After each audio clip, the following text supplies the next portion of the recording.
আমরাও ছোট্টবেলায় মাছ মারতাম।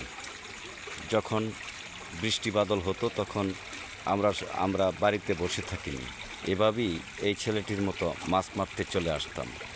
আজকে হঠাৎ করে চোখে পড়লো, রাস্তা দিয়ে হাঁটছিলাম, হঠাৎ করে দেখি একটা ছেলে মাছ মারতেছে। তার কাছে চলে আসলাম, দেখি তার কাছে জিজ্ঞেস করি, কি মাছ পেয়েছ?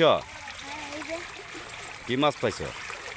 দেখাও তো একটু মাছটি, এদিকে আনো দেখি। ও, খুব সুন্দর মাছ। কি মাছ এগুলি? ছোট ছোট মাছ? হ্যাঁ, এক তরকারি হবে? ও আচ্ছা, কখন থেকে মাছ মারতেছ?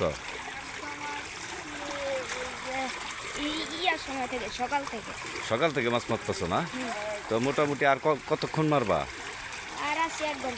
এক ঘন্টা না? আচ্ছা আচ্ছা, ঠিক আছে, তুমি মাছ মারো আর দেখো সাপটা বাসে কিনা। হ্যাঁ, একটু খেয়াল টাল করে তারপর মাছ মারবা। ওকে, ঠিক আছে ঠিক আছে, তোমাকে ধন্যবাদ।